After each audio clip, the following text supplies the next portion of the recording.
the Gospel of Luke about Christmas, no? So hanggang chapter 2 lang tayo kasi kung babasahin mo hanggang doon lang din naman kasi nag-switch na naman ang story diyan sa kay John the Baptist sa chapter 3. So kaya nga no, open your Bibles kung meron kayo, kung wala rin, nandito lang yan sa slide. Andito lahat ng ating pag-uusapan. So again, let's read muna ang ating verse. Wala muna akong intro kasi mahaba ito. So we will read our verse and this is about the season of growth. Pag sinabing growth, ano bang ibig sabihin ng growth? Last time I talked about yung thriving life. Ano bang ibig sabihin ng thriving life? Naintindihan natin ang thriving life, hindi pala siya yung life na parang walang problema. Na? Meron challenge but nag-thrive pa rin sa grasya, sa awa at sa pagpapala ng Diyos sa kanyang mga anak. Now this is a story, okay? Read natin. Huh? After Jesus was born in Bethlehem in Judea, okay? Matthew chapter 2 tayo. During the time of King Herod, Magi from the east came to Jerusalem. Pag sinabing Magi from the east, hindi sila taga Jerusalem, galing sila sa east. So, hindi sinabing Middle East, okay? Sinabi lang east. And ito yung mga pantas or maalam na tao. Pag sinabing Magi, dyan galing ang word na magic. Take note, magic. At so ano ba ito? Itong mga taong to, wise men ito, maraming alam in terms of astrology and other things, studying the formation of stars. Pero itong mga magi na ito, naging believer of God. Hindi ito sila mga sorcerers. Kasi sa time ni Jesus, no? Nung pinanganak na siya, itong mga magi na binasa ang prophecy about the Messiah, nagkaroon kasi ng mga writings about the Messiah. Saan ba galing yan? Siyempre, di ba na-exile yung mga Israelites sa Babylon? Kinuha yung Israelites, dinala sa Babylon. Maraming sorcerers doon. Naging sikat ang faith nila doon na they are a believer of the one true God. Si Daniel, no, pinakain sa leon pero napatunayan ng hari na totoo ang kanyang Diyos. Kaya sabi niya walang ibang sasambahing Diyos kundi ang Diyos ni Daniel. Diba? At yung tatlong friend ni Daniel, alam niyo yung pangalan nun? Shadrach, Meshach, Abednego.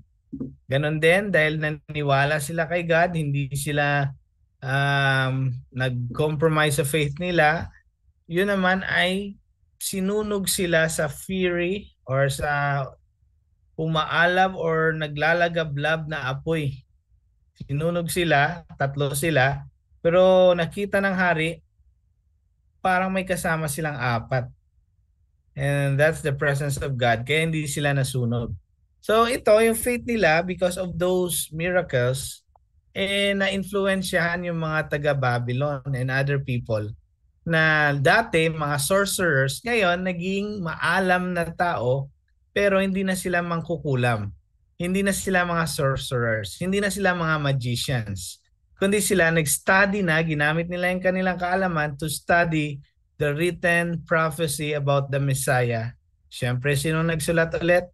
Yung mga taga-Israel na iniwan doon yung mga kasulatan doon mismo sa Babylon kung saan sila na-exile. Naintindihan niyo? Kaya itong mga magi na ito, hindi na to sila into magic na parang unbeliever pa rin, no? Or about mga evil spirit yung sinasamba. Hindi. They're looking for the Messiah who is to be born. So, dumating sila sa Jerusalem, hindi na nila naabutan si Jesus sa manger. Kasi nung nakita nila yung star that night, ang mga nakapunta nun, mga shepherds. Pero sila, hindi sila nakarating agad kasi malayo yung star. So, nag-travel pa sila. Okay? So, ang tanong nila, okay, may mga number dyan, yan ang verses sa Jerusalem. Verse 2, and ask, where is the one who has been born? King of the Jews. Sana yung pinanganak na hari ng mga Hudyo. We saw his star when it rose and have come to worship Him. Pumunta kami dito para sambahin siya. Galing ng pakay nila, no? No, pumunta ako dito, malayong malayo, grabe. Pag nag-travel kayo, noong unang panahon, mahal. Wala pang train, wala pang plane, wala pang mga kung ano-anong mga sakayan. Kundi, ano lang, it could be horse or camels. And it took them 2 years to travel. Now, pag nag-travel ka ba ng 2 years, sa tingin nyo, mahal o mura? Mahal o mura? 2 years na travel.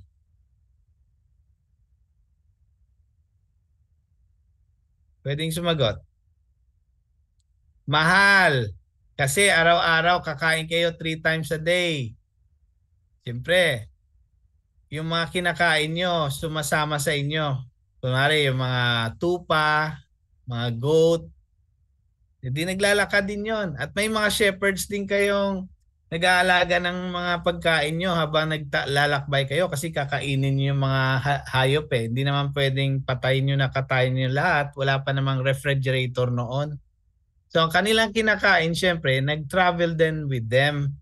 So kailangan nila ng mga katulong, mga shepherds na mag-guide ng mga hayop nila, mga guards, no? Kasi mga maalam na tao ito, mga mayayaman din ito, influential people.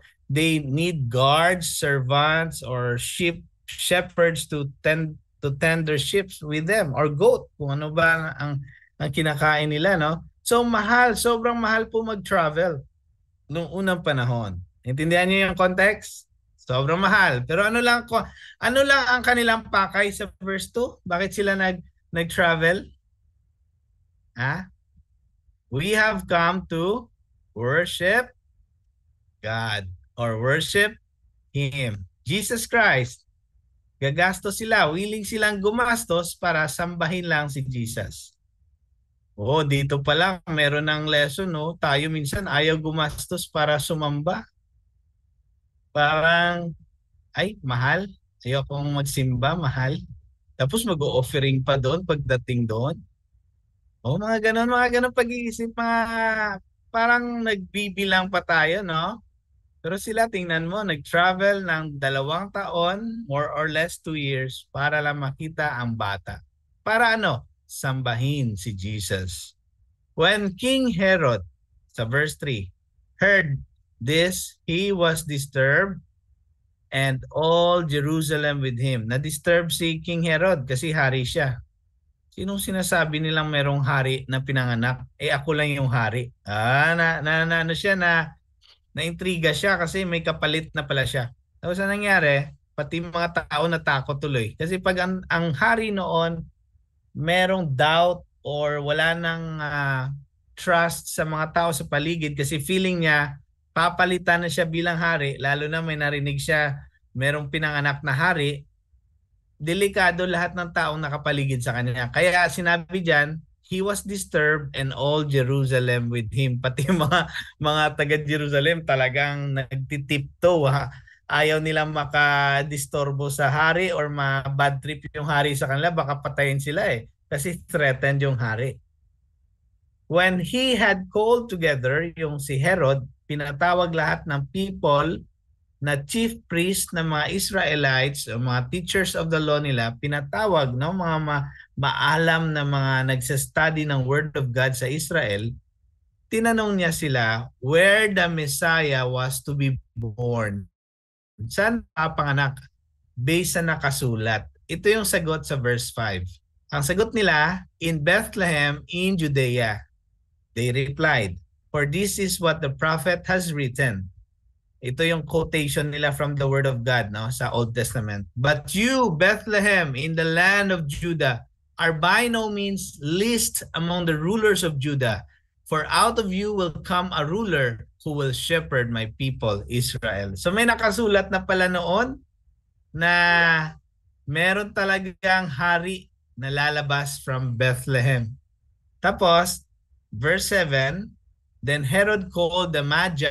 Ito na yung mga Magi. Marami sila. Ilang wise men ito? Ilang wise men? Hindi sinabing 3. Tatlo lang yung gifts pero marami sila. Because nung unang panahon, pag nag-travel sila, caravan po yan. Caravan. Pag sinabi mong caravan, marami sila. May dala-dalang mga tent, gamit, mga hayop, mag-aalaga ng hayop, guard, mga servants, taga-aliw, may mga musicians pa yan sila minsan, no? So, talagang costly or mahal ang pag-travel noon. At pinatawag sila ni Herod. Secretly, nagpa-meeting si Herod. Tingnan nyo sa verse 7. At nalaman niya nga ang exact time kung kailan nila nakita ang star. Nagpakita ang star. And verse 8, Herod sent them to Bethlehem. Sabi niya, sige, punta kayo sa Bethlehem. Go and search carefully for the child. Hanapin niyo maigi, ha? As soon as you find the child, report to me so that I too may go and worship him. Totoo ba yon? Hindi. May plano siya sa bata. Sinabi niya lang yon, pag nalaman niyo saan siya, sabihin niyo agad sa akin. At ako'y magsasamba rin sa kanya. After they had heard the king, they went on their way. Pumunta na yung mga magi. And the star they had seen when it rose went ahead of them until it stopped over the place where the child was. Ginaid na naman sila ng star at tumigil doon kung saan ang bahay ng bata or saan ang bahay ni Jesus. Verse 10, when they saw the star, they were overjoyed. Napansin niyo ba? Masayang-masaya sila na nakita nila ulit ang star. May napansin kayo? Nung kausap nila si Herod, walang star. After nila makipag-usap kay Herod, nagpakita ang star. Ano kaya meron? Nagkonsulta sila kay Herod, walang star. Walang guidance. Pero nung wala na sila kay Herod, nandun ulit yung guidance, yung star. Grabe na. So, hindi ba kayo nagtaka kung bakit wala rin ang star nung si Herod yung kausap? Okay, basahin muna natin ito. On coming to the house, tingnan nyo house na ito. Bahay na ito ni Jesus at ni Mary at ni Joseph. Hindi na po ito sa stable. They saw that child, take note, hindi baby, child with his mother Mary. And they bowed down and worship the child. Take note, ang mga pantas, ang mga wise men, hindi sila tatlo, marami sila. Tatlo lang yung gift, pero marami sila. And when they saw it, hindi na baby si Jesus, katulad sa nakikita nyo sa mga Christmas card. Bata na kasi lumipas yung 2 taon sa pagta-travel nila, malayo yung east eh. Intindihan nyo? So, ang accurate na bilin, wala dapat ang mga wise men katabi ng baby. Kasi nung dumating sila, child na, hindi infant. Okay? Then they opened their treasures and presented him with gifts of gold, frankincense, and myrrh. Pag sinabing gold at nagregalo ka ng gold sa hari, sa tingin nyo, gaano karami ang gold pag nagregalo sa hari? Kinikilala nilang hari si Jesus eh. Gaano karami? Pag nagregalo ng gold, ang mga panauhin. Sa tingin nyo, katulad dyan sa Christmas card na nakikita nyo na parang maliit na box? Tama, Lawrence. Sobrang dami. Crate yan or chest boxes, no? Crate yan, gold eh. And also, frankincense yung parang insenso. Ano kaya meaning nun? Baby pa si Jesus, binigyan na ng insenso. At myrrh. Ang myrrh, itong nilalagay na spices para hindi mabulok yung katawan ng taong namatay. So myrrh, usually isang sako ito, 50 kilos. So again, yung sa Christmas card na nakikita mong 3 maliit na gift, hindi po yun accurate. Because kung magbigay ka lang naman ng myrrh para hindi mabulok ang katawan ng tao, 50 kilos yun ang binibigay mo, isang sako. Yan ang mga alam naman, mamamatay yung tao, bibigyan mo ng ganito kalaki. Para saan yun? Sa mukha? Sa buong katawan yun eh. So isang sako yan. Hindi yun yung cute na nakikita nyo sa Christmas card. And having been warned in a dream, nag-warning si God sa mga magi, sa mga wise men, huwag na kayong bumalik kay Herod. They returned to their country by another route. Nag-iba sila ng route kasi alam nila, niloloko lang sila ni Herod na sabi, pag nakita nyo, sabihin nyo sa akin kasi sasambahin ko rin yan.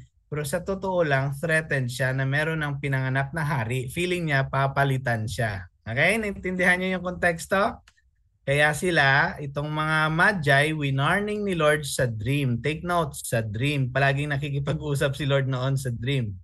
Okay, hanggang ngayon, nakikipag-usap din naman si Lord sa dream, lalo na sa mga tao sa Arab countries, sa mga Muslim countries na mga hindi mapasok ng gospel, si Lord nangungusap sa dream. Okay, verse 13. Ito ay escape nila papuntang Egypt na, okay? When they had gone, an angel of the Lord appeared to Joseph in a dream. Dream na naman. Kanina dream sa mga wise men. Ngayon si Joseph na naman, dream na naman. Sabi ni God through the angel, get up, tumayo ka, take the child, hindi baby ha, child na, bata na, toddler, and his mother, take the child and his mother and escape to Egypt. Stay there until I tell you. Take note, diyan lang kayo sa Egypt hanggat sasabihan ko kayo. Hanggat walang instruction na hindi kayo aalis dyan, huwag kayo umalis dyan sa Egypt. Mahalaga yung instruction ni God, no? For Herod is going to search for the child to worship the child? No, to kill the child. Yun yung totoong storya. Kaya sila winarningan ni Lord. So, Joseph got up sa verse 14, took the child and his mother during the night. Bakit gabi sila nag-travel? Kasi gabi lang ang safe. Bakit? Ang sa disyerto, pag nag-travel ka ng morning, hindi mo alam saan ka pupunta, wala kang guide, walang stars. Stars ang guide nila noon, parang map, okay? So he got up, took the child and his mother during the night and left for Egypt. Also, makikita sila sa umaga, syempre. No? Baka makita sila ng mga gwardya, sabi ng gwardya, saan kayo pupunta? So gabi, tapos para meron din silang guide sa gabi, syempre, stars yung kanilang map. Stars take note, hindi ko sinabi yung isang star, stars. Iba naman yung kanina yung mga wise men. So they took the child, nandun na sila sa Egypt. Verse 15, where he stayed until the death of Herod. Doon sila nagstay sa Egypt hanggang mamatay ang hari. And so was fulfilled what the Lord said through the prophet. Ano bang nakasulat? Na-fulfill yun nung namatay si Herod at sila Jesus pumunta sa Egypt. Ano bang nakasulat noon? Out of Egypt I will call my son. So meron palang na-fulfill na prophecy nung si Joseph, dinala niya ang pamilya niya sa Egypt, si Jesus at si Mary. Okay, take note, hindi anak ni Joseph si Jesus. Okay? Verse 16, when Herod realized that he had been outwitted by the Magi, naloko pala siya or naisahan siya ng mga Magi, he was furious. Pag sinabing furious, galit na galit siya, pinaikot siya ng Magi. Akala niya babalik sa kanya para mag-report, hindi pala. So to kill all the boys in Bethlehem, nagkaroon ng massacre sa Bethlehem and its vicinity who were 2 years old and under. Lahat ng 2 years old na bata pababa, pinapatay ni Herod para makasigurado na napatay niya yung hari na pinanganak. Pero sorry siya, nakaalis na sila Joseph, Mary at si Jesus na dala nila. Okay, in accordance with the time he had learned from the Magi. Wais din si Herod, no? Nalaman niya kasi kung kailan nagpakita yung stars. So binilang niya. So sabi niya, kung nagpakita ang stars 2 years ago, mga 2 years old yung papatayin ko. Then what was said through the prophet Jeremiah was fulfilled. Meron na namang na-fulfill sa nangyari kahit massacre na ito. Nakita nyo, even sa mga tragedy ng life, may na-fulfill na will of God. Tingnan nyo, a voice is heard in Ramah, umiiyak at merong pagluluksa, great mourning. Rachel weeping for her children and refusing to be comforted because they are no more. So na-fulfill na naman ang nakasulat na in the future at nangyari na nga during Jesus' time na ang Israel magmo-mourn sa kanilang mga anak. Rachel, na parang sinimbolize niya ang buong nanay sa Jerusalem or sa Israel na nawala ng anak. Okay, Rachel, the mother of the anak ni sino ba? Jacob, if I'm not wrong. I-correct niyo ako pag nagkamali ako, ha. Okay. But anyway, Jacob became Israel later because change ni God ang name niya. After Herod died, namatay na si Herod, an angel of the Lord appeared in a dream. Oh, dream na naman. Bilangin nyo, puro dream. Appeared in a dream to Joseph in Egypt. Nasa Egypt pa sila. Sabi ng angel, get up, take the child and his mother and go to the land of Israel, for those who were trying to take the child's life are dead. Ang dami pala nila, no? Ang daming naghahanap kay Jesus para patayin siya. Sinabi dito, those who were trying to take the child's life are dead. So balik na kayo sa Israel. Patay na yung nagpapahanap sa kanya, sa batang yan. So he got up. Grabe si Joseph. Every time mag-dream siya about God's command, talagang ano siya, susundin niya pagkagising niya. So he got up, took the child and his mother and went to the land of Israel. Bumalik na sila sa Israel. But, merong but, when he heard that Archelaus was reigning in Judea in place of his father, mayroon palang pumalit kay Herod, si Archelaus. Nung nalaman ni Joseph na pumalit yung anak naging hari, Joseph was afraid to go there sa Bethlehem, having been warned in a dream. May nag-warning ulit sa kanya sa dream. Joseph withdrew to the district of Galilee, and he went and lived in a town called Nazareth. So was fulfilled what was written, na tatawagin si Jesus as Nazarene. Nakita niyo na? So this was the plan of Joseph. Threatened sila doon sa Bethlehem, nag-transfer sila to escape ang dangerous place na yon kasi ang anak ni Herod ang naging hari. Sabi niya, escape tayo. Pero sa pag-escape niya, may na-fulfill pa rin na word of God or prophecy about the Messiah. Na ano yon? Tatawagin siyang Nazareth kasi instead sa Bethlehem siya lalaki kung saan siya pinanganak, sa Nazareth siya lumaki. At doon siya nag-ministry una sa Nazareth at Galilee region. Okay, ang galing, no? Ang daming na-fulfill. Ang daming usap from the Lord. Ang daming instructions na galing sa Panginoon through dreams. Ano bang lesson matututunan natin dito? Ang number one lesson is this. Ang tanong muna, how God grows us? Kasi yung Christmas pala is a growing season. Season of growth. Ang Christmas, season of growth yan. Hindi lang yan, na parang akala nyo, nakasanayan nyo na every December ang Christmas, exchange gift. And actually, ang Christmas hindi nangyari sa December. It happened during summer. So, but anyway, sineselebrate natin, good naman yon to remind us that Jesus came to this world. Pero we have to reflect upon this truth that when Jesus came to this world, when there was Christmas already, because Jesus came, when Jesus came, it was a season of growth. And now the question is, how God grows us. Paano ba tayo pinapalago ng ating Diyos? Alam niyo ba kung paano tayo pinapalago ng ating Diyos? Based sa ating binasa, ito, hindi to parang ano lang na ginagawa-gawa ko lang ang lesson dito. Galing to sa Bible, binasa natin, di ba? Naintindihan niyo yung binasa natin? Gusto ko malaman. Naintindihan niyo? Reply. Naintindihan niyo ba? Opo, Pas. Okay, Opo. now, thank you. Sa binasa natin, ito yung mga lessons of how God grows us.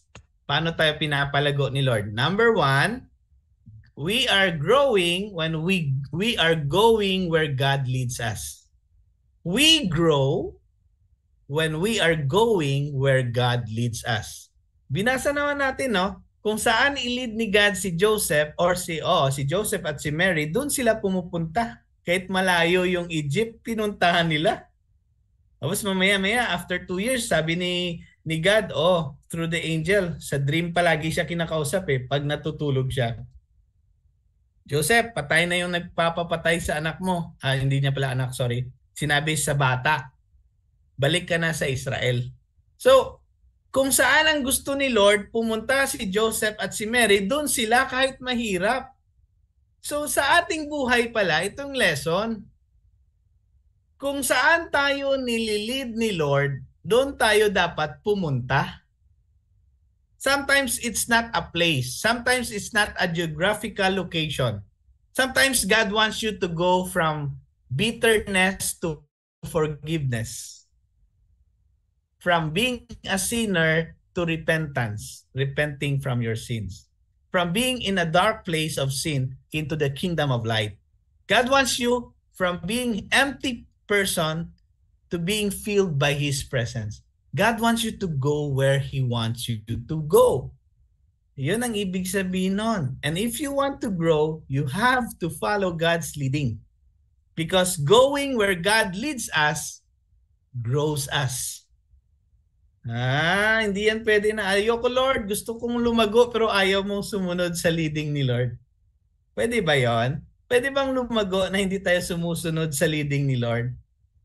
Okay, ito yung mga other reflections ko. Pwedeng hindi masyado siya directly, pero mga quotations ito about leading ni God. Okay, number 1. Okay, ano bang sinabi dyan? Growth isn't about being comfortable. Growth is about moving forward. Mahirap mag-move forward. Tama? Minsan dito ka na lang, komportable ka na, nasanay ka na. Pero mali But God is telling you move forward. Anak, move forward. Mali yan. Anak, mali direction mo. Doon ka. Anak, tama na yung ganito. Doon ka na. Umusad ka na. And so we have to step by faith, to take the first step of faith and follow God's leading because there is growth when we move forward. Alam niyo ba ang meaning ng prosperity? Ulitin ko ulit, for many times already, prosperity means moving forward. It's not about having money. Pwede kasing may money ka but you're not moving forward. So prosperity, real prosperity is moving forward. God moving you forward. Okay, yun ang growth. Yun ang growth. Isa pa, sabi yan ni Dr. Henry Cloud. Hindi ko siya kilala. Meron pa isa. Isa lang pala ang quotation ko. Meron pa yun isa lang pala. Okay. Number 2, what can we learn? How the Lord grows us. Paano tayo pinapalago ni Lord? Kanina, going where God leads us. Number 2, letter G pa rin ito. Grounded in God's instruction. Dapat grounded tayo in God's instruction. Saan ba galing ang instruction ni God? Di sa Bible. Maraming Kristiyano gustong lumago, hindi naman nag-open ng Bible. Okay? Na-bless ako sa mensahe ng isang pastor kanina sa 99th anniversary ng church namin sa Pulupan. 99 years na tanda na. Ang ganda ng verse na kinote niya which is pinicturan ko. Tingnan nyo kung ano ang growth. Makinig kayo wala dyan sa slides. Colossians 2 chapter 2 verse 6 to 7. Makinig kayo. As you therefore have received Christ Jesus the Lord, nung tinanggap mo na si Jesus the Lord, so walk in Him. Maglakad ka kasama siya. Tapos, rooted and built up in Him. Nakaugat tayo sa Kanya at nakapundasyon tayo sa Kanya and established in the faith. Pag sinabing established in the faith, matibay matatag sa ating pananampalataya. As you have been taught, gaya ng pagturo sa inyo, abounding in it with thanksgiving. Dapat nag-a-abound tayo sa pasasalamat. Nagiging lifestyle natin yung pasasalamat. Na kahit hindi tayo tinatawag ni Lawrence o ano yung papasalamatan nyo, talagang hindi ka trying hard. Talagang marami kang pinagpapasalamatan. So, sabi ni Paul, nung sinulat niya ito sa mga taga-Colossae na believers, sabi niya, as you therefore have received Jesus Christ as your Lord, dapat you walk in Him and rooted and built up in Jesus. Nakaugat ka at matatag ka in Jesus. In Jesus. Ito pa, established in the faith. Established in the faith means immovable, firm, strong. Hindi ka natitinag. Established in the faith. Alam niyo ba na napakahalaga tayong lahat ma-established sa faith? Kasi pag established ka sa faith, immovable ka, unshaken ka sa faith because of God, syempre, not because of you. Because rooted ka sa Panginoon, established ka sa faith mo sa Panginoon, anong nangyayari? Established ka rin sa iba-ibang area ng buhay. Maraming tao, ang unang priority nila, ma-established ang kanilang money, ang finances. Pero kung hindi established ang faith mo, tapos marami ka ng pera, ang nangyari, nasisira ka lang. Nag-aaway-away lang. Nag-aaway kayo ng asawa mo, ng pamilya mo dahil sa pera. Ito pa, minsan nag-aaway din kayo sa ibang tao. Mga ibang tao, inaaway mo dahil sa pera. Bakit? Established ka nga financially, hindi ka naman established spiritually. So hindi ka handa. Dapat ang inuuna natin, established in faith. Bago yung mga established in finances, established in other things, established in your plans, established in your career, unahin mo yung established in faith. Because everything follows. So kaya nga we need God's instruction. Hindi natitinag at hindi nagpapatinag si Joseph at si Mary kahit ano pang instruction ni God sa kanila. They are grounded in the Word of God. Susundin nila ang Word of God or ang instruction ni God. Now, ano naman ang matutunan natin? Ibang quotations dito. Minsan, dahil hindi tayo nakikinig sa instruction ni God, pakibasa nga, Rose. Your heart will always land in the wrong hands if you act colorblind when you see the red flags. By Pierre Genti. Sige. Tingnan mo. Pag hindi tayo, sinasabihan na tayo ni Lord, nag-i-instruct na siya sa atin, wag yan. May red flag ang taong yan. Wag yan. Wag kang dyan. May red flags May warning ako sa iyo. Red flags means warning. Panay yung mo. Ayoko Lord. Ako lang bahala dito. Bahala na ako dito. Kahit alam mo namang may red flags, may warning si Lord sa iyo. Ano nangyari? You always land in the wrong hands and you always end up broken-hearted. May mga red flags na hindi ka nakikinig.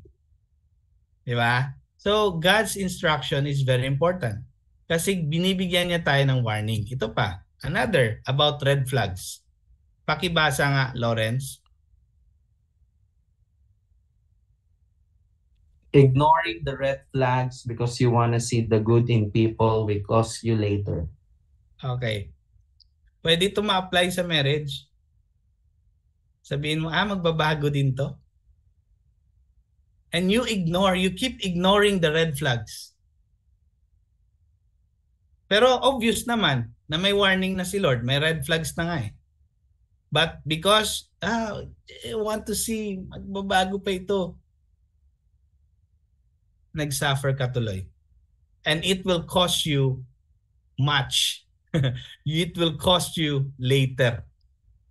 Pag nag-compromise tayo na alam naman nating may red flags, tayo rin ang lugi talaga sa dulo-dulo. Sa totoo lang. Okay? si Joseph, tandaan nyo, i-divorce niya na sana si Mary. Pero anong pinakita ni Lord sa kanya? Sabi niya, pinakitaan siya ng green flag. Green flag. Ano 'yon? Ang ipapanganak ni Mary, tagapagligtas ng mundo. Sabi niya, ay tutuloy ko to. Kahit mahirap. Kahit sabihin ng ibang tao, hindi ko anak to, itutuloy ko to. Green flag ito. So, dapat keen tayo maghanap ng mga green flags, hindi lang yung red flags. Dapat alam din natin yung ano yung positive na mangyayari. Ano ba yung kakalabasan ng decision ko? Will it glorify God kung magpabaptize ako? Mga ganon. Minsan binibigyan ka lang ni Lord na ng green flags. Gawin mo yan, anak, sisikat ako diyan. Tingnan mo, pag ginawa mo, ang daming mabibless. Di ba? So, hindi lang yan. Isang example lang yan, yung baptism. Ano pa kaya yung ibang bagay na susundin mo si Lord? Okay? So, ano pa ba? Going na tayo sa third truth. Okay, ito na. Medyo hindi ito gusto ng iba. God will grow our faith because God is growing us through grief and adversity. Walang ibang growth kundi dadaan tayo muna sa grief at sa mga painful experiences. Adversity means yung mga pagsubok sa buhay. Hindi naman tayo mag-grow kung wala yun eh.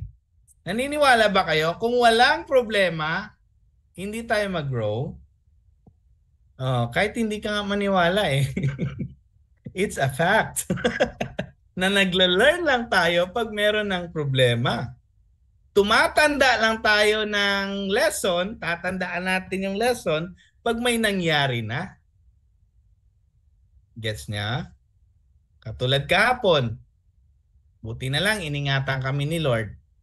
Maluwang pala yung kadena ng tricycle, 7 ng gabi. Naputulan ako sa gitna ng highway. Medyo gumanon-ganon yung tricycle. Kasama ko yung 3 anak ko at asawa ko. Buti naman nag-stable konti yung manibela at pinagilid ko yung tricycle. And because of that, I learned something. Siguraduhin ko na next time yung kadena ng motor ko. Kanina, so bumili na ako, naputol yung kadena ng tricycle. Binilhan ko na yung malaki. Yung malaking heavy duty na. At ganun din yung aking single, single na motor, pina-adjust ko na hindi maluwag. Kasi pag maluwag yan, mapuputol ulit yon. So, we learn something when something happens na, di ba? So, we are more experienced when we go through experiences, no? I mean, we become more wiser, when we go through painful experiences. Meron ako ulit kasabihan na sasabihin na hindi siya ganon ka tama. Itatama ko ha, makinig kayo. Sabi nila, experience is the best teacher. Pero sa Bible, the greatest teacher is Jesus Christ. Okay? Hindi experience. Tama? The greatest teacher is Jesus Christ. Thank you for that na, Lawrence. Nakalimutan kong pinaka-line. Ang experience, si Lord yun ang gumamit. Kung hindi yun, dinesign ni Lord na mag-go through ka sa ganong experience, wala rin. Kasi si Jesus talaga ang pinaka-teacher natin. Si God ang teacher. Di ba si Nicodemus, yung Pharisee, pumunta kay Jesus nung gabi, sabi niya, pumunta ako sa iyo dito para tanungin ano ba tanungin niya? Paano maligtas? Yun ba yun? Tapos sabi ni Jesus, at sinabi niya kay Jesus, si Nicodemus, pinuri niya si Jesus, ikaw kasi yung great teacher eh. You are the good teacher. You are the great teacher. Okay? So, si Nicodemus mismo, unbeliever pa that time, naging believer na lang, na naniniwala na si Jesus ay great teacher. Which is true. Kaya ako, kung kukumplituhin ko yung post sa Facebook about trust the process, Actually, yung tamang theology dyan, trust God who designed the process. Parang ganito yan eh. Ang process, ginagamit ni Lord John. So you should trust Him kasi siya ang gumagamit ng process that you go through the process. Tama? Meron kasing kasabihan, trust the process. Pero yung totoong complete talaga, trust God who allowed you to go through that process. Parang ganito lang. I-simplify ko pa sa inyo. Simplify ko sa inyo. Di ba ang nagbibigay ng exam, sino nga? Ang teacher, tama? Tama? Tapos ang binibigay ng teacher na exam, minsan mahirap. Okay? Tama? Sino na naka-exam ng mahirap? Naka-experience na kayo? Naka-exam na kayo? Okay, thank you. Di ba? Sasabihin mo ba na trust the exam or trust the teacher? Trust the teacher. Kasi alam niya, as you go through that hard exam, may matututunan kayo. So hindi pwedeng trust the process. Trust the teacher who gave you the process, who gave you the exam. Clear na tayo dyan ha? Pero kung na-post nyo na yung trust the process, walang problema. At least alam nyo na ngayon, next time pag nag-post kayo. Trust God who gave you that process, or you who allowed you to go through that process. Okay? Dito tinatama natin lahat from the Word of God, no? Kasi hindi porket popular na yung kasabihan, okay na yon. Dapat dito tayo sa Word of God talaga. So, anong matututunan natin? Bakit kaya si Lord pinapadaan pa tayo sa pagluluksa, sa mga adversity? Bakit kaya? Natanong nyo ba? Kasi nga, nag-learn tayo pag mahirap. Pag masarap buhay, walang learning. Okay, let me give you some quotations. Albert Einstein. Kilala niyo si Albert Einstein? Siya po ay matalino. Ano ba siya, Lawrence? Anong klaseng, ano ba siya? Great mind siya. Pero anong specific niya? Ano ba siya? Physics? Ano ba siya? Hindi ko rin alam. Pero alam niyo si Albert Einstein, ano ito? Matalinong tao ito. Pero ang IQ niya, kung ganito kataas IQ niya, kilala niyo si Mr. Bean? Yung comedian, ang IQ ni Mr. Bean mas angat kay Einstein. No wonder, i-google nyo para maniwala kayo. No wonder, kahit wala pa siyang sinasabi, natatawa na kayo. Ganon siya katalino. Tingnan nyo, i-google nyo, Einstein, IQ, Mr. Bean, IQ. Maniwala na kayo mamaya sa akin. I-google nyo after ha, wag muna ngayon. Sabi ni Einstein, in the middle of every difficulty lies opportunity. Merong opportunity. Anong opportunity? Marami. One of those opportunities will be you will grow. Ang daming opportunity sa difficulty. Hindi lang natin agad nakikita yan. Ano pa? Sabi naman ng, hindi ko alam sinong nagsabi nito, pero sabi dito, conflict avoided is conflict multiplied.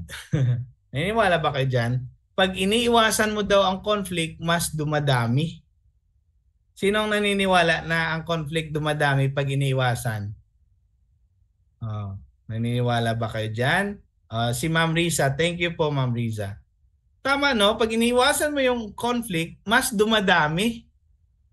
Kaya, when we avoid difficult conversations, ayaw mo kasi mahirap. Sakit naman ang sinabi sa akin.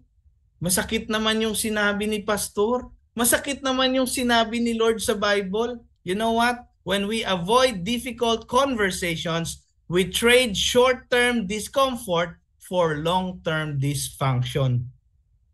Mas lalo tayong nagkakaroon ng dysfunction and we suffer for so long because we avoided short-term discomfort. Kung pinag-usapan na lang sana, diretsuhan, nasaktan ka, saglit lang. Pero nakorek ka naman. Kesa hindi ka kinorek kasi ayaw mo masaktan, ayaw mong mag-join dito, nasasaktan ka sa Word of God, sabihin mo, ayoko na doon, hindi nakaka-inspire, palagi na lang ako tinatamaan, hindi naman ikaw yun. Kaso wala kang katabi, ikaw talaga yun. Sabi ni Laurencio, hindi yun galing sa Bible. Pero may katotohanan yun, di ba? Hindi naman ikaw yun kasi wala kang katabi. So, wag natin iwasan yung mga conversations like this. Minsan, ayoko na mag-spiritual gathering, medyo nasaktan ako sa sinabi. Or ayoko na magsimba, may nasabi yung preacher na hindi maganda. Alam mo, short time discomfort lang yan. Okay, ito pa, napakaganda. Are you going through dark times? Are you having a difficult situation? Ito, si A.W. Tozer nagsabi, God does His deepest work in our darkest hours. Mas maganda ang ginagawa ni Lord in your darkest hours. Mas malalim ang hugot at ang galaw ni Lord sa buhay mo. Mas deep ang ginagawa ni Lord when you are in your darkest hours. Galing, no? So God grows us. God grows us. Tapos na pala ako. How the Lord grows us? He leads us. Ano pa? Ano pa kanina yung mga natutunan natin? Ano pa ang natutunan natin? We should follow His leading. We should be grounded in God's instruction. Kung may sinasabi siya, sunod tayo like Joseph. And number 3, we should go through grief and adversity, because we only grow when we go through grief and adversity. So sa buhay, hindi lang sa buhay, even sa Word of God, we learn, we are growing when we go through painful experiences. And don't worry, God is with you. When you are a child of God, He is working something more fruitful, magiging more fruitful ka sa gagawin niya. Masakit pinuprune ka kasi, kinukuha yung mga branches na hindi namumunga. Anak, wala namang kwenta to, putulin natin to. Anak, ito kunin natin. Wala naman to And you will, masakit yung pruning process, yung pinuputol yung mga unfruitful branches. Pero later, you will yield thousands and hundreds of thousands of fruits because you remained in the Lord, you remained in His Word, and you remained in His love kahit mahirap, because you trust God as you go through that process. So God bless you all. If you want to grow in the Lord, always follow His leading. Go where He leads you. And be grounded in His Word and instruction. And grow through grief and adversity. Merry Christmas po sa lahat. Advance Merry Christmas.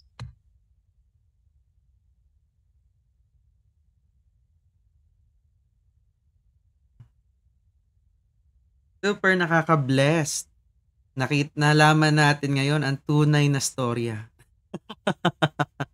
Ang tunay na mga pangyayari, no? Kasi syempre, very common yan, kapag nagpapasko, Christmas tree, Christmas lights, and syempre, hindi mawawala yung mga bilin.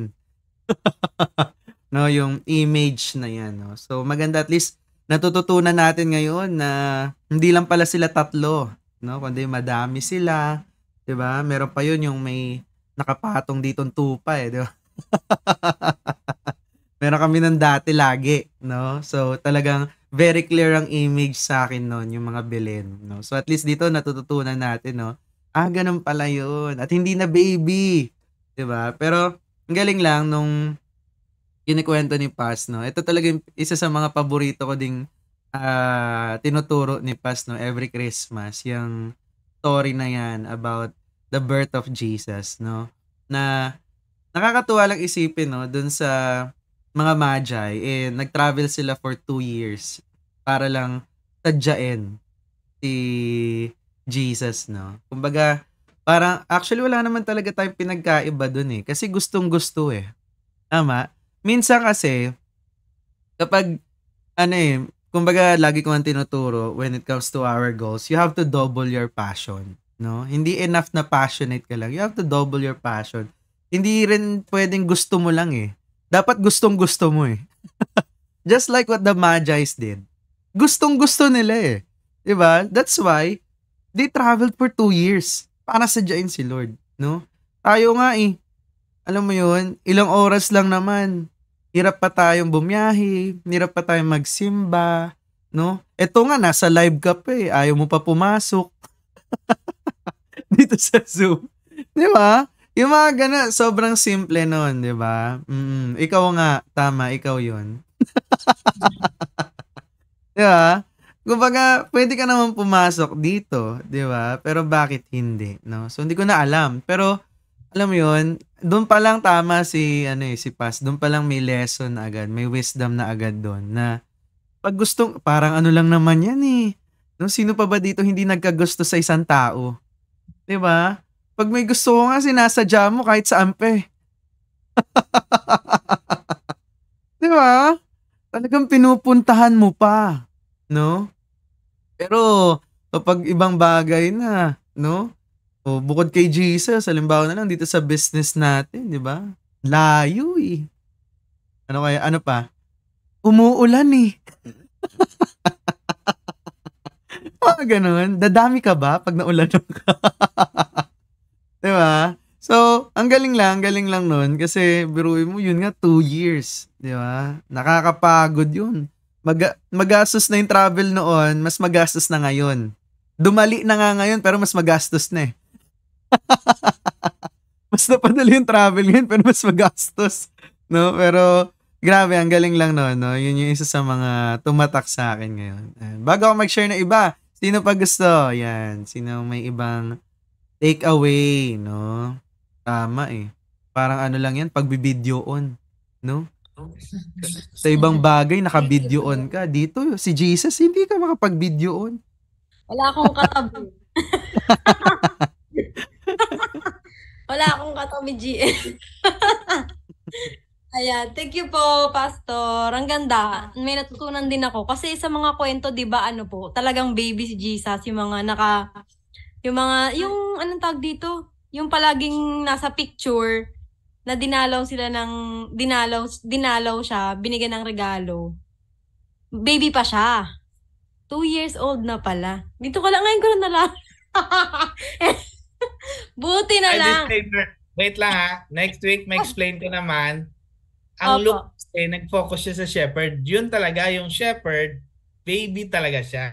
Kasi malapit lang sila doon. Pero itong mga wise men, malayo pa sila. Magkakaroon ka ng bilin, andyan yung shepherd, okay lang. Yung wise men mo, doon pa sa EDSA. Okay po. Yun. Tapos ayun po, yung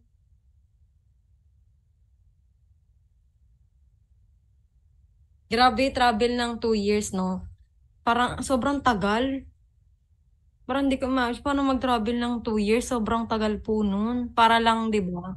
Para lang i-worship nila, makita nila si Lord. Grabe lang talaga yung sacrifice din nila. Bukod sa gasto, syempre yung time din. Grabe. Tapos tayo, naalala ko kasi dati, tinamaan ako dun eh. Masahe ka na nga lang.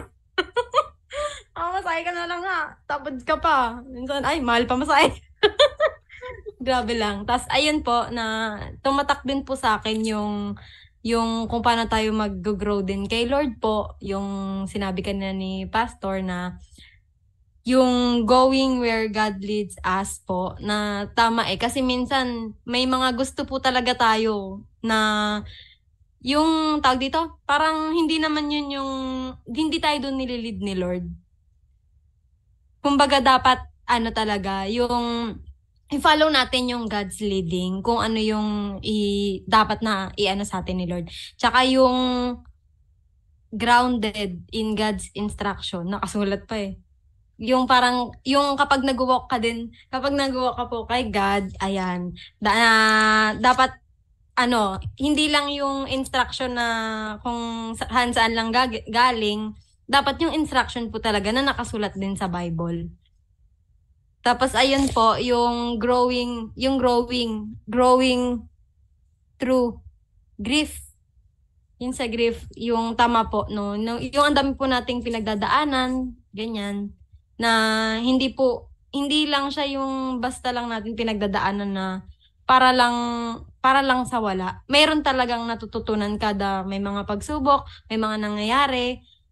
Kagaya nung kinuwento mo pa sa ano niyo po, yung kanina sa kadena na 'di ba? O may natutunan ka na every time na lalabas po kayo, ano na, i-check niyo na. So ganun din yun sa buhay na kapag may nagawa kang pagkakamali, dapat isipin na natin palagi, parang i-check na natin palagi para hindi na tayo magkamali ulit or ganun. Tsaka yung sa red flag, tsaka green flag. So parang minsan may mga ganun pa na meron tayong alam na natin na red flag 'yun. Pinipilit pa natin. Di ba po? Parang pinipilit pa natin alam na natin na red flag 'yun, na pwede nating ikapahamak 'yun, na pwede nating ganon. May mga times na ganon eh. Ayun. So sabi ko, oo nga, tama nga naman. Bakit may ipipilit pa yung red flag? Eh, alam mo namang mali din na ikakapahamak mo din. Ayun po. Maraming salamat po, Pastor. Ma'am Riza daw. Welcome, Luz. Naririnig po. Okay na. Yes. Bali, tulad nung sinabi ni Ma'am Rose May, kumbaga yung katigasan kasi ng ulo natin, kahit na may mga signs na, kahit na alam natin na, sabi nga, minsan iniisip lang natin na, okay pa siya, kaya pa, oo. Kahit ando na yung mga signs, yung actually, yung nagli-lead sa atin, yung katigasan ng ulo natin. Yun na po yung pinakaano. Tapos yung growing through adversity and grief. Parang kailangan, hindi yung dinaanan lang natin. Di ba? Yung kailangan, dinaanan natin siya and natuto tayo. Kasi minsan, parang ilang beses nang nangyari, sige pa rin. Bakit sabi nga ganon? Walang resulta. Kasi nga, hindi tayo kumukuha ng lessons. Yun lang po. Thank you po. Galing. Sabi ni Ma'am Riza, yung hindi lang dinaanan natin. Tama. Kasi usually, ito pa, sa sobrang gusto nating makawala doon sa grief or sa pain, gusto natin shortcut. Tama. Gusto natin shortcut. Ang dami nating ginagawang unhealthy coping mechanism tawag to. Ayun. Ikain ko lang to, itulog. Inom na lang tayo. Magwalwal na lang tayo. Ayun mga word na, ba? So, nakawala ka saglit. Nakalimutan mo saglit. Pero hindi. Babalik pa rin yun bukas. May kasamang sakit sa ulo. So, ganun lang yan. Wag tayo mag-shortcut. Wag tayo mag-shortcut. Go through it with lessons learned. Tama. God will help us. Tama. Sabi nga ni Pasto, no, this is the way of the cross. Diba? Ito yung buhay talaga that we're meant to live as followers of Christ. Diba? Deny ourselves, carry our cross, and follow Jesus daily. Because pain is necessary for growth. Diba? Saka nakakatuwa lang din, no, yung si King Herod. Diba? Nung binabanggit niya kanina, sabi ni Paz, diba, na sa Bible, kinonsult niya yung mga kumbaga parang mga theologians ng mga panahon na yun. No? Mga babad sa word ni God, di ba? Yung mga pinag-aaralan yung salita ng Diyos. Pero, kahit nalaman niya, di ba, saan ipapanganak, the time and place and everything, no? Wala naman ay tulong sa kanya. Diba? I remember I asked this question kay Paz na kapag nagbabasa ka ba ng Bible, may wisdom ka na? Not necessarily. Diba? Kasi kahit magbasa ka ng Bible, if hindi galing kay God ang wisdom, wala pa ding wisdom. Diba? Kumbaga kasi nga, many people out there or even groups or religions na ginagamit yung Bible for their own biases. So, papasok na agad sa false teaching yun. Diba? Wala pa ring wisdom if gawa-gawa lang yung mga interpretation. Kaya pansin nyo, every time na nagle-lesson tayo, laging hinihimay ni Paz yung context. Saan ba to galing? Ano ba ang meaning nito nung panahon nila? Kasi madami sa atin, babasa lang, nakita yung verse, Google lang, verses about ganito, verses about love, verses about ganito, o di ba? O syempre papakita sa iyo yung verse. Kaso hindi mo alam kung ano yung meaning talaga nun. Sabi mo agad, nakarelate ako. Sakto sa akin yun. Para sa akin yun. Mali eh. Diba? So, ang galing. At least dito, naaaral, naiintindihan at natututunan natin kung paano mo nga ba talaga basahin yung Bible, di ba? Paano mo nga ba siya iniintindihin talaga? Wherein, dito tinuturo na. Galing lang, no? So, yun, ang gandang lesson din nun, no? Na biruin mo si King Herod, akala niya maiisahan niya eh.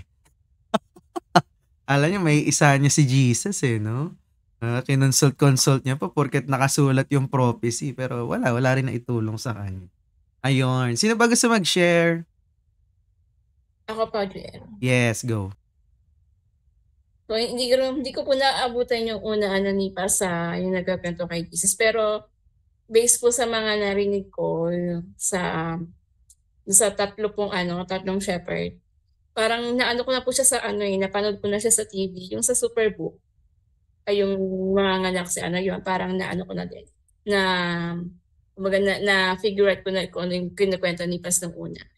So, ang naabutan ko na lang po yung sa natin, yung sa growing when God lead us, yon.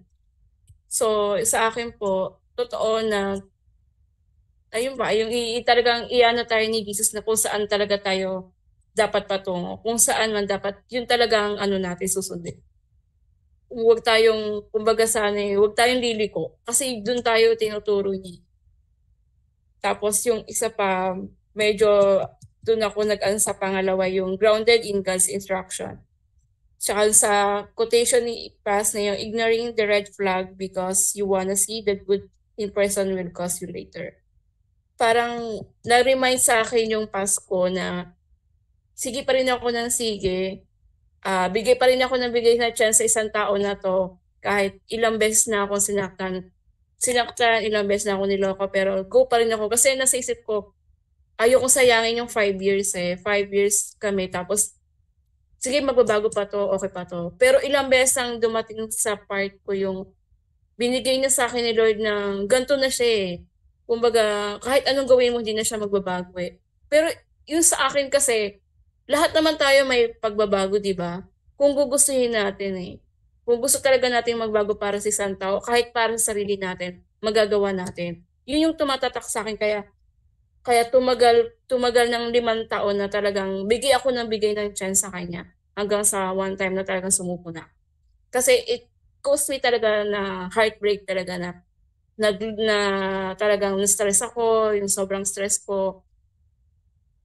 Yung talaga sobrang nasaktan po talaga. So parang doon ako natuto, doon sa pagkakalugmok kong yan, doon ako natuto na kailangan mo talagang pag-isipan or yung sundin kung ano may yung yung binibigay sa iyo ni Lord, yung dinidikta sa iyo ni Lord. So parang bumabalik. Yun nga po. So parang dumating din sa point ko na parang talaga nagsisi talaga ako nung time na yun. Nasayang yung 5 taon ko sa kanya in case yung sa halip na madami pa akong narating or madami pa akong napuntahan, pero nagstay ako sa kanya. Madami pa akong na-experience sana, pero nawala parang nasayang yung pagsisisi ko talaga. Totoo hindi na kasabihan na talaga nasa huli talaga yung pagsisisi. Tapos, ano pa ba yung isa pa? Yun na lang po. Yun lang po talagang tumatak sa akin. Parang nagbalik tanaw lang ako sa Pasko. Sa nakaraan. Yun po. Thank you po, Pas.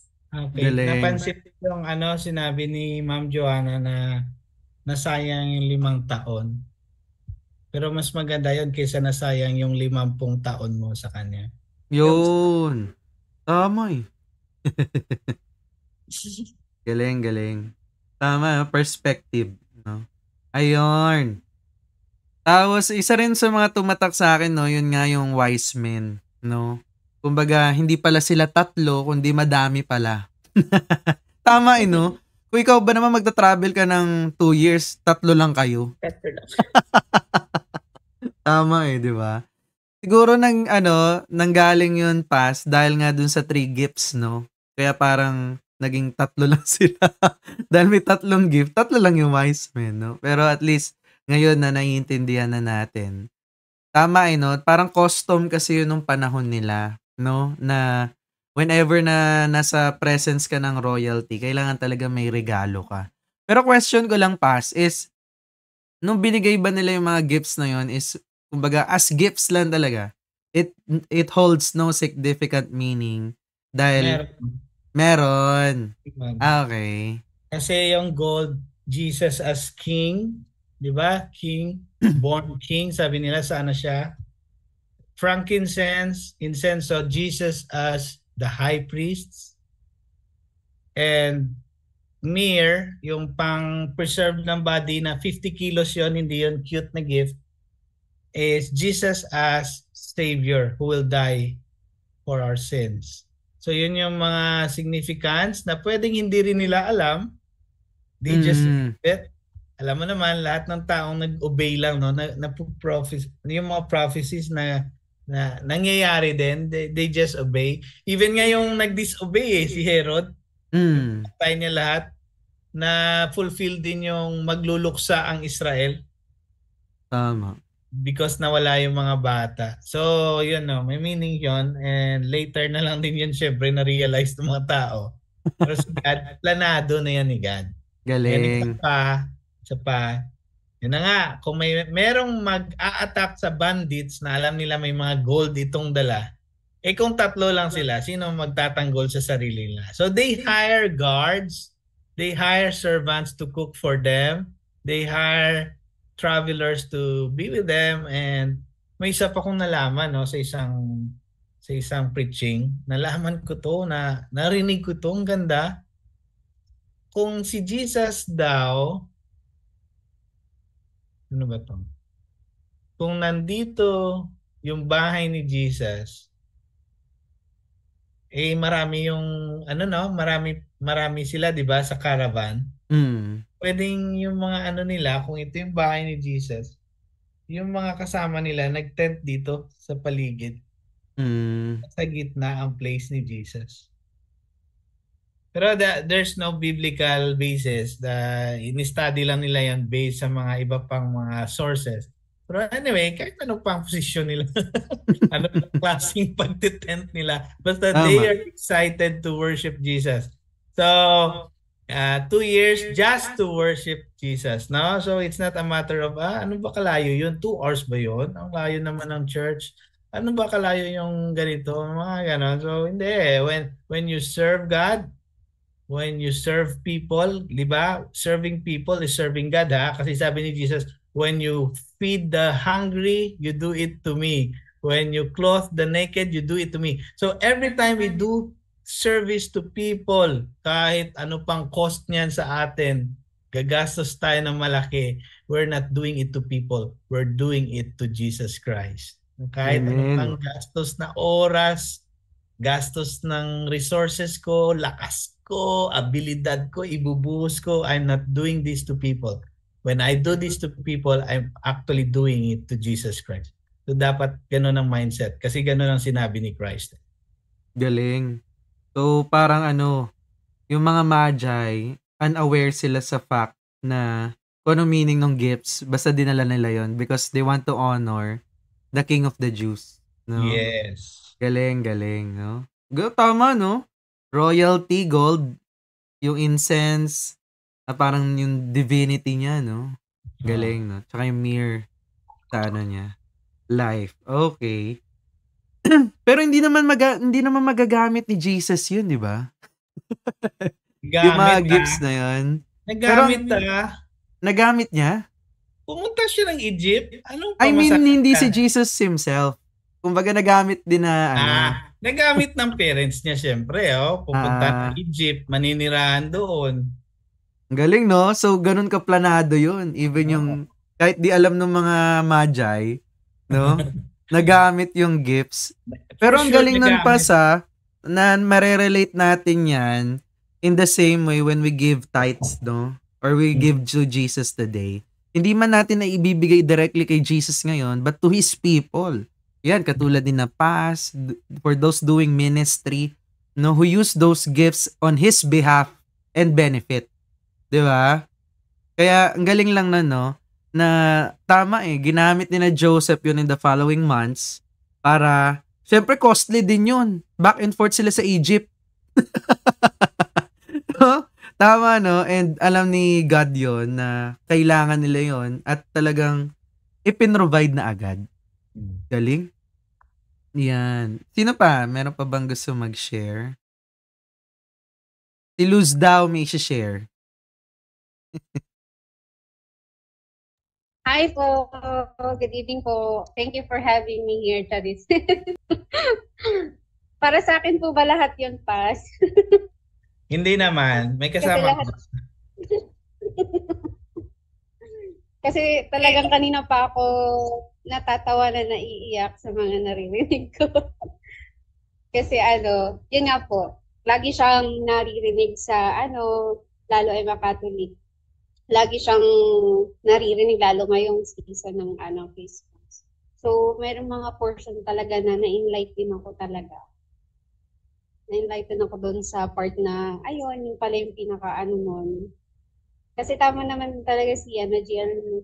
Lawrence na kapag nagbabasa ka ng Bible, iba yung magiging interpretation mo talaga. Saka yun na rin yung magiging paniniwala mo. Kahit na magbabasa ka ng Bible. Pero thank God kasi ayan po, na-clarify nyo rin sa amin. And then dun sa part ng growth, dun talaga ako nasaktan. Kasi feeling ko para sa akin to talaga, yung first time kong pumasok dito tapos ganito. Kasi parang nasa sitwasyon na gano'n na, ayun, thankful ako and grateful kasi and purpose talaga ni Lord yun na that time nagka-meet po tayo ng Early Standard. Tomorrow, hopefully makita ko po ulit kayo pastor sa Eralista Night. Kasi ay, bakulod. Napakulod na ako. Sumaglit lang ako dyan para sa'yo. Joke lang. Ay, thank you, Pastor. Tapos, ayun po, sobrang ako dun sa portion ng, kasi nasa sitwasyon na, paano ko ba siya i-explain? Comfort zone, tapos, may mga bagay nga na gusto kong ma-attain pero paano kung hindi ako mag-grow or hindi ako lalabas sa comfort zone ko. Ano pa ba? Tapos, yun nga po yung advice niya sa akin nung Monday na basa talaga ng Bible. Then, lahat naman siguro tayo, ayun, sabi nga na, kailangan may pagdaanan. Parang hindi ko na alam yung sasabihin ko pa. Pero talaga sobra akong natatawa na naiiyak kanina pa. Kaya ako close yung thumb ko kasi talagang sabi ko, grabe naman to. Parang para sa akin ba talaga to? Hindi ba talaga to ni Pastor para sa akin? Kasi paano ko siya ngayon na yung mga red flags, something ganun. Kasi I've been in a relationship din before na na tama nga, kapag hindi ka nag-let go sa isang tao na alam mo naman na hindi na healthy, talagang kinikip mo pa yung pain, masasaktan ka talaga. But nung na-let go ko na po siya, nung time na yun, nakarelate din ako kay Ma'am Constance po ba yun? Nakarelate ako sa part na yun kasi ngayon na huli okay na ako. Sabi ko, thank God, talagang kaya pala, talaga pilit, kahit ikip mo yung isang tao, pilit kang sinasaktan ni Lord para let go mo yung bagay na nagpapabigat, nasasaktan ka, something ganun. Kaya nung nagkita kami ulit, nung umuwi ako, sabi ko, I thank you, Lord. Ito pala talaga yung purpose mo. Ito pala talaga yung purpose mo para sa akin. Kasi tama nga yung sinabi nyo na kapag nasa certain people ka, alamin mo din talaga yung mga bagay na kung ano ba yung magiging ang hirap pag Bisaya plus. Pwede bang mag-Ilongga na lang tayo? parang iba yung magiging ano ko, explanation ko sa Tagalog at sa Bisaya na gusto kong sabihin. Pero I'm so grateful pas na ano, nandito ako ngayon saka ang dami kong na-learn, ang dami kong natutunan. Talagang gusto ko pang marami pang ganito para mas gusto ko na nga po magpabaptize. Kailan? Babalikan kita dyan. Pero Love kailangan ko yan. muna yun nga yung sabi niyo po na God process, mag one-to-one po muna ako.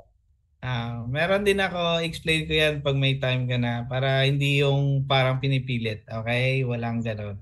Okay? Dapat naintindihan. Ayun, sana ma-explain ko na ng maayos yung mga gusto kong sabihin, ma-express ko ng maayos. Pero talagang sobrang happy ako na nandito ako ngayon, Pas. So, all of you po, Jill Lawrence, Rose, thank you. Yun. Si Lord na nag-invite sa'yo dito. Yes po, amen. Sana Yan. marami daw, Lawrence, hindi niya alam mo, every Sunday ito, tapos may 2 taon ka pang 52 Sundays, di ba, na videos. Tama. Pili ka lang. Pili ka Babalikan lang. ng 2 taon na Sunday o forward ka. Tama. Sorry, Grabe, nakatulong grabe din kayo. po yun. Yes, galing no. Ganun talaga yon. Ibig sabihin talagang you're meant to be here, no? Saka nakaka-bless, no? Sino na bless dun sa sinabi ni Luz, no? Actually, marirelate natin yun dun sa kanina, no? Na bukod sa pinresent yung gifts, di ba? Ano yung word doon? They fell down and worshiped him, di ba? Galing, no?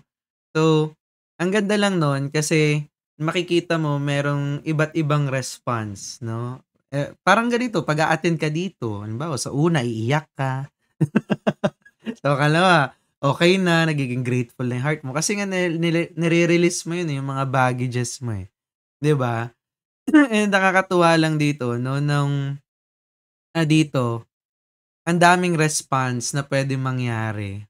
Pero, ang galing lang. Kasi, alam mo yun, nung bumisita yung mga wise men, di ba? Kesa doon sa mga shepherds. Tapos yung wisdom from those wise men. Di ba? Na, alam mo yun, hindi lang sila, tumigil dun sa pagtingin sa star. Di ba? Kasi pwede naman lumitaw yung star, tas, ayun pala yun. Tas wala na silang ginawa. Di ba? Pwede naman yun eh. Pero, nag-respond sila, no? Na nung nakita nila yung star, sinundan nila. Di ba? Ay, kailangan natin sundan yun kasi ito na yun eh. Di ba? So, ang galing lang. Naligaw-ligaw pa sila. Di ba? Pero, alam mo yun, talagang they were determined, no? Para ma-reach yung dulo nun, no? Nung nakarating sila, di ba? Masaya na. Di ba? Nung pumasok sila, nag-worship na sila. No? Tsaka ang galing, no? Nandun din yung urgency eh. Lalo na sa ating kasi mga Pilipino, manyana habit talaga. Mamaya na lang. Bukas na lang. No? Halimbawa, sabihin na, uy, sama ka dito sa Spiritual Sunday. Next Sunday na lang. Pagpapa-next time mo pa eh. Di ba? Ano ba pinagkaiba umattend ka next time sa ngayon? Di ba? Ano pa? Malilate po ako ng tulog. Maaga pa ako bukas eh. Di ba? Oh. Hindi ikaw yon. Hindi ikaw yon. Yung katabi mo yon. Di ba? Ang galing lang. Kumbaga kung makikita mo yung pattern na yon, ibig sabihin, wala ka palang ibang gagawin kundi isik lang siya. Kasi pag hinahanap mo siya, makakarating ka talaga. No? Ang galing, no? Basta hanapin mo lang siya. Yung totoo sa puso mo na gusto mo talaga siyang hanapin, gusto mo siyang kilalanin, at gusto mong magkaroon ng relationship with Him. Gusto mo i-worship siya. Diba? Trust me, makakarating ka dun. No? Kumbaga yan eh. Obedience pa rin eh. Sabi na naman ni Paz. Yung sinasabi ni Lawrence, obedience talaga eh. Kasi 'di ba ano may sinasabi yung angel eh. Apply agad. Biruin mo kung pinaalis sila nung gabi, bukas na lang. O di nakita sila ng mga gwardiya. Tumatakas na sila pa Egypt. 'Di ba? Alam mo yun, apply agad. Pag may sinasabi, apply agad. Galing eh. Ayun. Sino pa? May mga gusto pa bang humabol? Wala na? Okay na yun. Alright, sige. Okay, go pass. Ma'am Richelle, may sasabihin eh. Ay, sige po. Go. Hello po, good evening everyone. Nadidinig po ba ako? Yung sa akin yung sa growing through grief and adversity. Yes po, ang laking ano sa akin nito. Ang pain natin, mas ano tayo kay Lord, mas napapalapit. Ano ko yan, subok ko po yan. Then, ito, napakalaking help nitong gathering na to na kinandak ni Yellow. Talagang pagka hindi ako nakaka-attend, talagang guilty po ako. Yan, pag hindi rin nakaka-on cam, talagang sabi ko parang hindi ako present. So, sinisikap ko to talaga. Inaalaw naman ni God na makapag-on cam ako. Tulad ngayon, bukas walang school. Pag may school kasi, yan, kailangan makikinig lang ako, hindi na ako makapag-on cam. So, yan po. So, napakalaking help po sa atin ito ng gathering na natutunan natin kahit yung mga word niya na hindi natin naiintindihan before, na-i-explain sa ating pastor. So, natututo tayo, na-i-apply din natin. Ang ano ko naman yun is, yung paano ko siya ma-share sa ibang tao. Yun naman po yung lagi kong pinag-pray na i-guide niya ako na ano din ako sa ibang tao na ma-share ko si God. Kasi since nakilala ko siya through this, hindi ko sa kanya. Talagang ang mga problem, dumadaan lang siya. Hindi ko nagiging problem. Ayun po yung sa akin. Thank you po.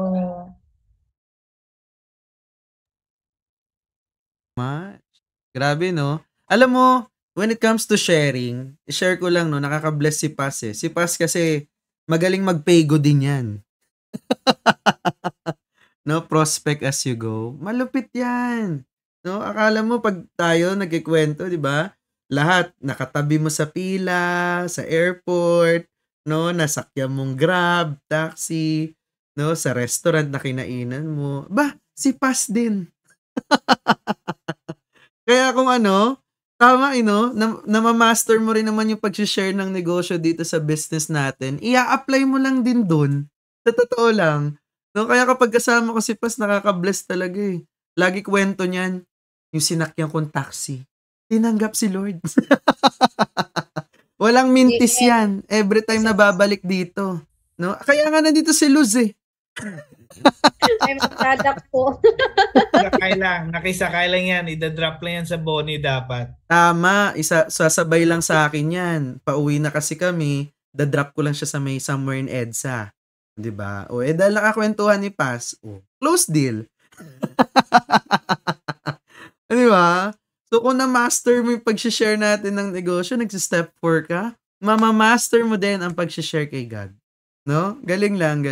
And guys, no, our lines are open and kay Paz or sa akin if you want to lumalim pa, no? Ayun. So, anytime yan, lalo na si Paz. Grabe yan. No? So, pwede siya i-message para sa inyo karoon ng special one-on-one. Ayan. Sige po, Paz. Okay, so nakita mo yung picture natin ni Geraldine. Tatlo lang tayo, July 10, 2022. Yes. Spiritual gathering na may mga times na dalawa na lang kami ni Lawrence, tatlo na lang kami, or sometimes kami ni Ma'am Richelle, tatlo na lang kami, mga ganon. Yung mga times talaga na parang nanghihina rin kami na ano ba to? Sa akin sa part ko yan ko pa ba to? Ituloy ko pa ba to? Because I prepared so much, no? Tapos, tama. Ito lang, dalawa, tatlo. Sabi naman ni Kahit Lord. nga ako naiya na kay Paz eh, pero tumutuloy siya, so hindi ko binabanggit. So sabi naman ni Lord, bakit? Pag isa lang ba ang tumanggap, hindi ba yun pwede? Heaven is rejoicing, no? Kahit isang tao lang yun. Anyway, so So gusto ko kayong encourage, no? I can Ma'am Sheila, Lawrence can offer one-on-one, even kami ni Ma'am Sheila yan tatlo lang kami minsan. Grabe aral na aral yan, no? Tapos tatlo lang kami. Minsan nga pas, dalawa lang tayo eh. Meron pa yon, no? Meron lang. Dalawa lang talaga tayo. Anyway, hindi kami nagrereklamo. Tao lang Yes. po na parang minsan naiisip namin, worth it ba? Worth it pala. Yes. Because na-remind ako sa truth number 2 nung last July last year. God is in the business of transforming and filling our lives. Wow, ganun ang business ni Lord eh. Yung babaguhin ka, i-transform ka at pupunuin ka niya ng kanyang presensya. Di ba? So ito, i-encourage ko pa kayo. Di ba, tumanggap yung taxi driver? Okay. Sino pa ba? Si Luz. Nakisakay lang din. Tapos yung pinabisita lang ako kasi may cancer yung kapatid ng member ko noon sa Las Piñas. We had a short talk. May cancer siya. Ma'am, sabi ko, di ba we are praying for healing? Kasi nakinig lang naman ako sa kanya yung anong struggles niya nung nalaman niya may cancer na siya sa cervical, mga stage 3 na ata or malala na. Sabi ko, ma'am, di ba we are praying for healing? Sabi niya, yes. But hindi naman pwede healing lang healingin mo. You have to receive the healer. Yun. Naintindihan niya at nag-close deal din siya pangatlo on that short vacation ko sa Manila na 5 days. Pero sabi ko, I'm not giving you false hope. We can die with cancer or sometimes without. But I'm just saying, you cannot just say, Lord, I want healing, but you don't need the healer. You have to receive the healer. Don't just pray for the provision, accept the provider. Ganun palagi yun. So, tumanggap siya sa Panginoon. Yes, just pray, no? Alam naman natin, most of us are really minsan na nakasanayan ng ganito. So, parang feeling dito na. Hindi. The Lord speaks eh. If the Lord speaks, who can hinder that, di ba? Seek the blessor, not the blessings. Tama, Lawrence. So, ganun, no? So, about sa sharing the gospel, disclaimer lang, no? It's all God's work talaga. Totoo yan. Sabi nga ni Lawrence, we just have to make ourselves, ang tawag doon, practicein lang din natin. Pero kahit work ni God to, power ni God yung umiiral dito, kung hindi ka naman nag-practice, ano naman yun? Hindi pwede. You have to prepare yourself with the power of God working in your life, no? No, hindi naman yan si Luz maniniwala kung di siya kinalabit ni Jesus eh. We are just instruments of God. Di ba? Chismis nga, nasishare natin ano pa si Jesus. No? Basta, once in a while, I'll remind you, we have to share the gospel. How to share it? Naturo ko na yan dito. Pwede kong ulitin every now and then sa inyo. And even sa one-on-one. And sa mga gusto pang maintindihan bakit kailangan sumunod kay Jesus, ano ba ang dapat gawin, or kung gusto mo magpabaptize, bakit, why kailangan din yon, I can explain it to you. So Ma'am Sheila also and I can say na we can also, by the grace of God, we can also offer you counseling kung nahihirapan po kayo psychologically. We are not counselors yet, but we are life coach. But we can do counseling. Okay? So, ganun lang. Level up tayong lahat sa ating business, sa ating career. But sabi ko nga, be established in faith. Yun muna ang unahin mo at tupagin mo. Yung faith mo muna, hayaan mong patibayin ka ni Jesus dyan, and any other areas of life just follows. Okay? So, see you next week. Communion tayo. Meron tayong juice at biscuit na plain or tinapay na plain, maliit lang. We'll have our Lord's Supper next week. See you. And so pray. Picture mo na, then we will pray. Picture mo na.